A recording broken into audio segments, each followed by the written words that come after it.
I'm going to introduce Sam Lee, our next speaker. He has a strategy director background in the financial services industry and has brought together high-yield investment products for investors who want to work with cryptocurrencies. We'll probably be asking him about that. Sam also established a marketing agency that helps retailers accept Bitcoins and is one of the organizers of the Melbourne Bitcoin Meetup. So, ladies and gentlemen, please welcome Sam Lee.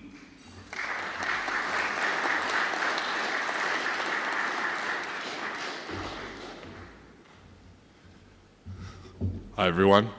Where do I click? There you go. Ah, perfect. Okay. Hi. From Melbourne, actually. So it was quite an interesting flight over. First time out of the airport, and the taxi driver said it was a 40-degree day, and I'm like thinking, gosh, haven't had such a hot day in Melbourne for quite some time. So still adjusting, but hopefully I'll be better tomorrow. So what I want to talk about is Bitcoin is currently going through a process where it is evolving. It'll get there. It'll definitely get there. But it is now in the transition phase towards mainstream. And the role of government in setting up the right regulatory framework is so critical to the success of the local Bitcoin ecosystem. And I have seen that firsthand because my comparison actually comes straight from Australia and China.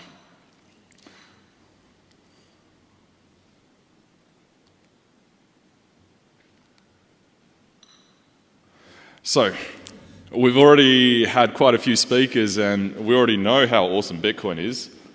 You know, it's a disruptive technology that could change the remittance and payments industries. Portable, divisible, digital commodity that is an unbanked store of wealth. So through this alone, we already could see that it is essentially the next iteration of gold. So I think I use decentralized trust network, but obviously we all call that this slightly differently. So, and obviously there's revolutionary blue sky potential later down the track. So regulators hold the key because we're talking about the success and failure of a country's adoption of digital currency hinging completely on what they do to help foster a playground to help Bitcoin startups grow. And Australia has been, I think, the pinnacle example of success when it comes to dealing with the right taxation guidance to essentially help businesses and individuals get to know Bitcoin from little baby steps. We're already seeing Bitcoin attracting a lot of VC and angel investment, and we're seeing Bitcoin startups eventually becoming the next billion-dollar industries. We could clearly see that because Bitcoin startups can only thrive when the industries are supported by regulation and government. And regulation matters because we're talking about New York being the epicenter of the global exchanges, London becoming the global currency markets, and maybe Brisbane becoming the digital currency, the epicenter of digital currency markets. It's all entirely possible. The reason being is regulations shape Bitcoin landscape significantly through this following example. We have the China Bank, the Bank of China, which is a state-owned enterprise, that basically says Chinese currency can be traded for Bitcoins by its citizens. It could be traded without capital gains. And as a result, we have the top 3 exchanges all residing in China. They take up, collectively, on average, 86% of the global trade volume. US, however, has a state and a federal level viewpoint when it comes to AML and remittance licenses. And the result of which is no Bitcoin exchanges would want to incorporate themselves in the States.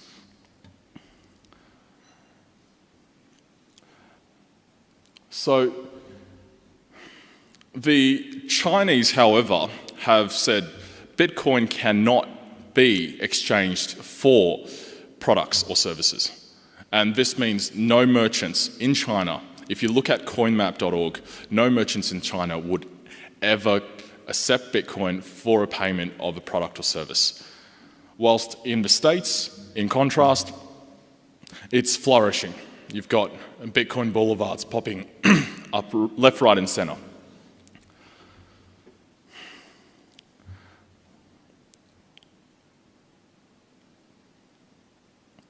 I think this is a repeat of a slide. So Australia really has an opportunity here to become a digital currency leader. It is positioned to have the most comprehensive tax guidances, and even on certain websites has how-to guides on allowing small to medium-sized businesses adopting Bitcoins on a merchant level. A progressive and supportive attitude from the capital markets means that we've already got a reverse-listed company, DCC, and a Bitcoin group, which is soon to list. And we believe that what we play in the ecosystem in Australia is to build a legitimate, transparent, and accessible vehicle for investors to expose themselves into the Bitcoin ecosystem. And this is something that the Chinese have been looking to get involved in. But because of their current regulatory stance within China and the uncertainties there, it means the Bitcoin ecosystem in China cannot grow without having us assist them through an overseas entity. So the 3 segments within the Bitcoin ecosystem I think are important are market making, payment systems, as well as Bitcoin mining. And that's what our listing will be focused on. And through this, we will then extend our IPO listed legitimacy to the China market.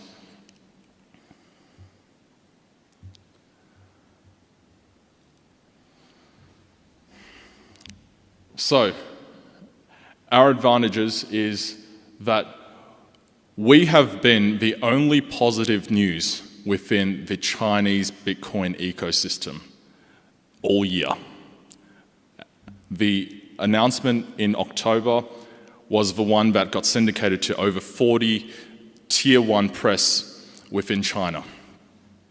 And that was only made possible because we got it through the Fairfax network and therefore made it relevant. And if they were to, for instance, blanket the story, that would be all too obvious censorship.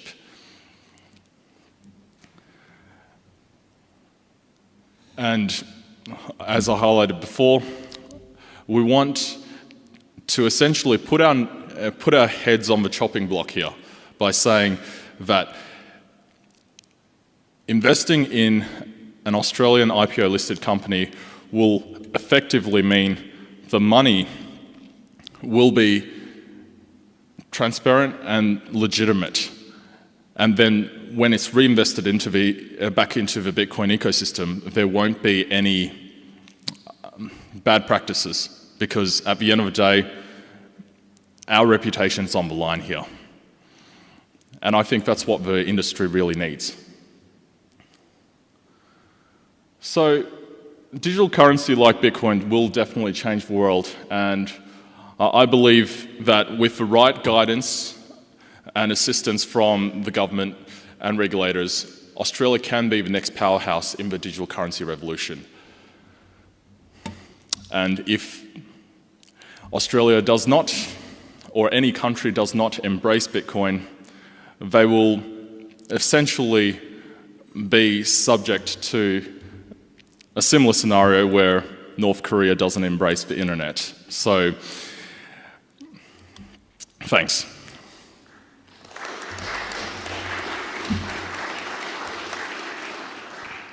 So we can have, if you have a seat, then we can have a little conversation. Can I get that mic up? There we go. Thank you. Thank you, Sam. So, it'll come up in a second. We'll give them a second. I was really, really struck by what you said as Bitcoin is the next iteration of gold. I think that's essentially the ATO's point of view with it, isn't it? They consider Bitcoin a commodity rather than a currency, correct? Yeah, correct. Can we get, what, is it off? Hold on, it might be turned off.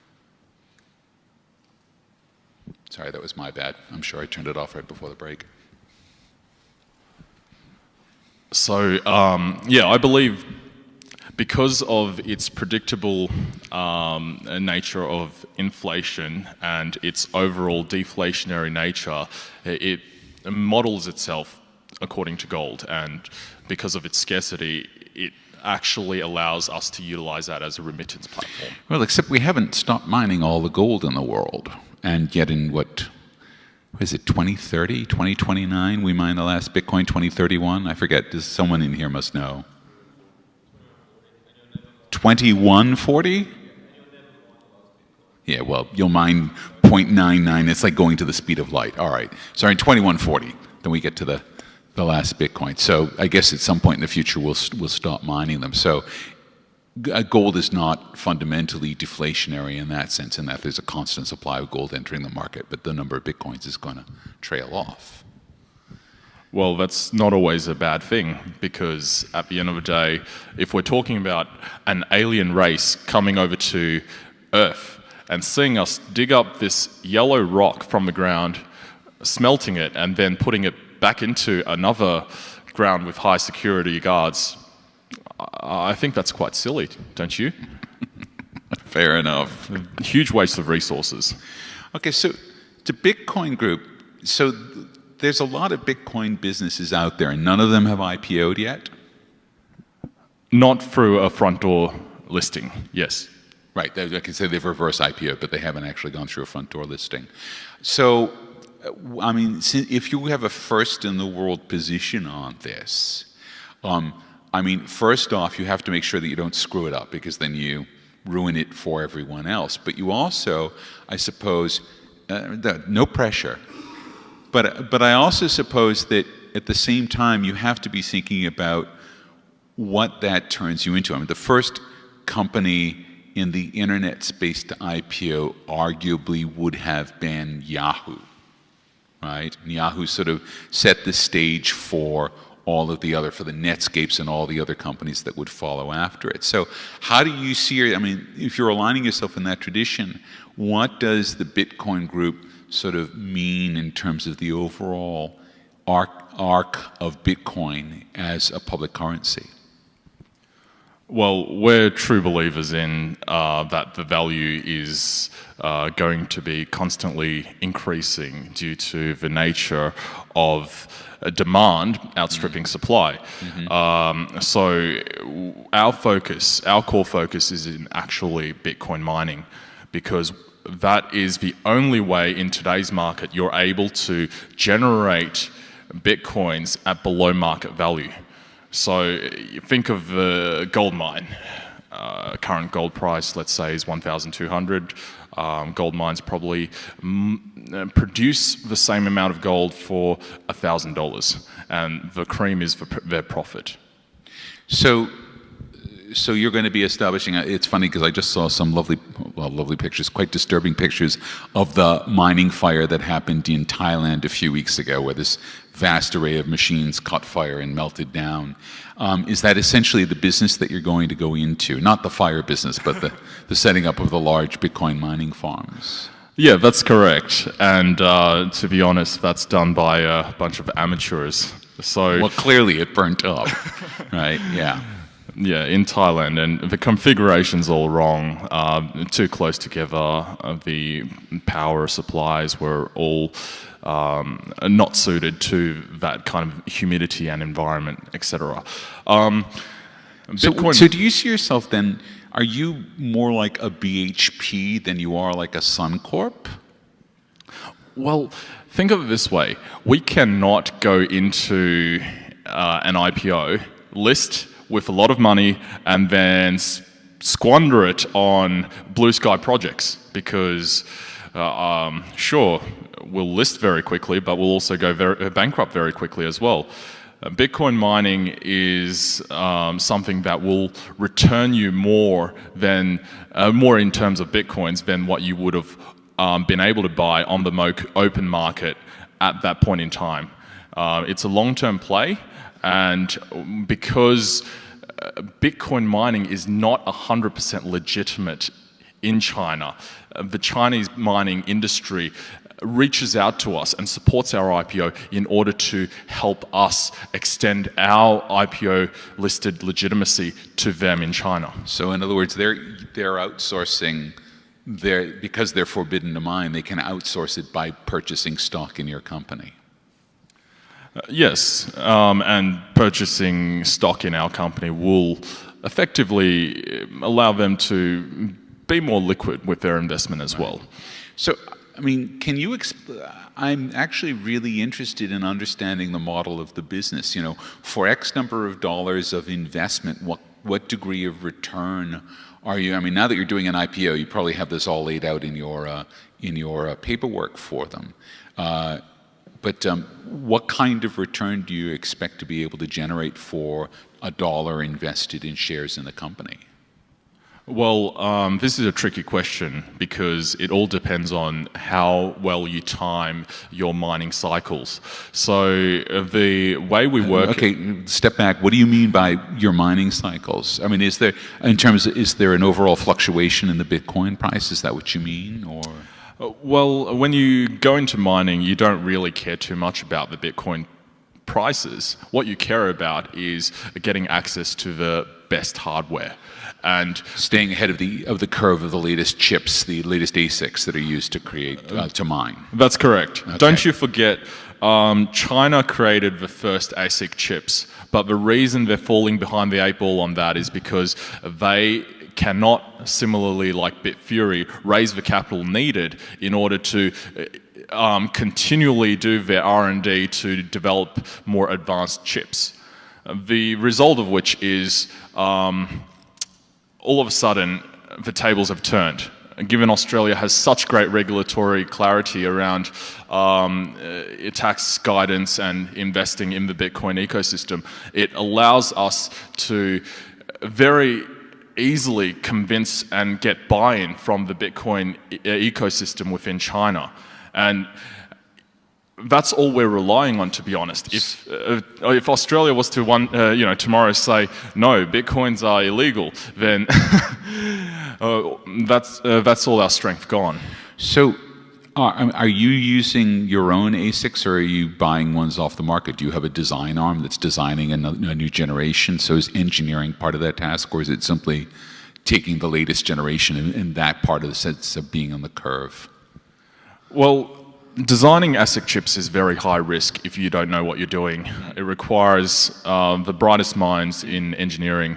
To then assemble them into mining rigs requires a understanding of logistics and large-scale manufacturing. And then to install all these mining machines into mining farms require, how should I put it, networks within local government to acquire cost-effective electricity.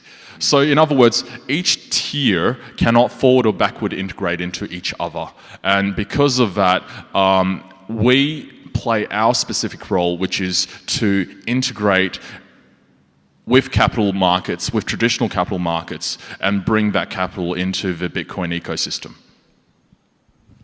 All right, who has questions for Sam? I mean, I've got a billion more, but I'm figuring that you guys do too. Do you have it? Have we run out of microphones? So Sam and I are going to share a microphone. You can have this one.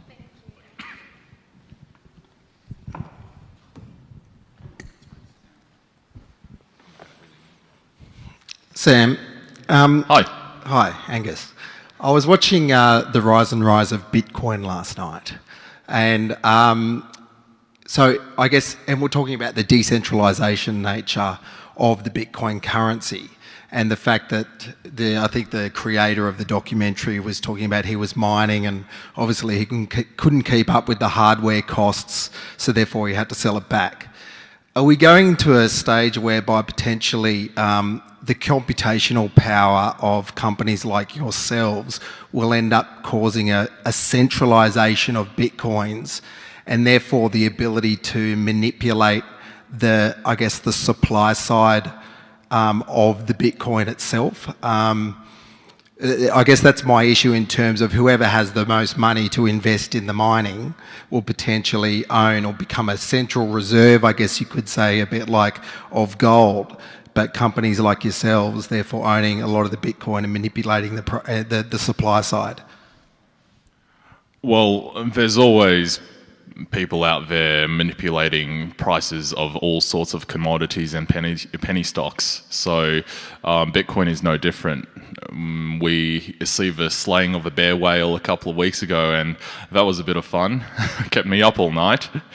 But at the end of the day, I believe that market forces will bring everything back down to means, and for the amount of capital we're raising, which is 20 mil, is not significant enough to gain more than 15 to 20% of the global hash rate. So in other words, when we do something, the overall network hash output. So, you know, the 51% attack. Right, exactly. Okay. Yeah, so your concern is we gain 51% control of the network and then could manipulate pretty much anything, really, to stop transactions going through, etc.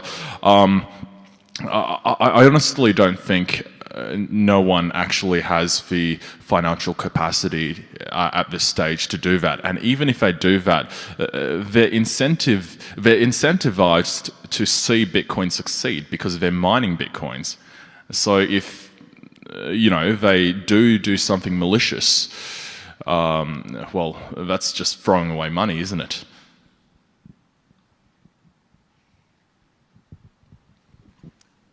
Okay, before the question, one very small correction, but very important. That's People's Bank of China you're talking about in your slide. This is important because in China there is a de-people movement to remove the word people from all the governmental organizations to show that people don't believe these represent the people. So you are, by saying Bank of China instead of People's Bank of China, it's hinting that you're part of the anti-people, de-people movement happening in China. It's kind of, I don't think you are, because apparently a word was missing there. So there's one small correction. The question is, you said that you are basically taking advantage of transparency and regulation consistency of Australia to work to make Chinese mining system to work. And by saying this, your business also rely on China's scrutiny against mining industry in the following years. So you have to do, two things have to be right. First, the regulatory action in Australia has to be consistent in the next few years. And second, China should go on to forbid mining and other Bitcoin activities in the 5 years for this business model to be successful. Is it right? Well, we're not going to just have all our eggs in one basket. The only reason we say China is because right now they're producing, especially through Avalon, very good quality chips, and we have access to them. Now, for us to then relocate these chips and have them assembled into machines elsewhere is not a problem as well. As long as the electricity cost is low, we're more than happy to, you know, set this up anywhere else. We're hardware agnostic at the end of the day. We just care about return on investment so that our investors gain. The other question about the People's Bank is... yeah, with regards to, sorry? Well, the policy organization in China, and actually one of the wealthiest, the wealthiest financial institution in the world, it's People's Bank of China.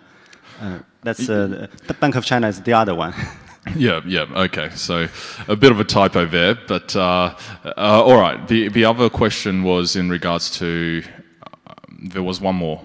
Okay, I was asking whether or not the promise, whether or not the return of investment, the return of investment is based on two things. First, the consistent regulatory action in Australia, and second, consistent scrutiny of Chinese government regulation.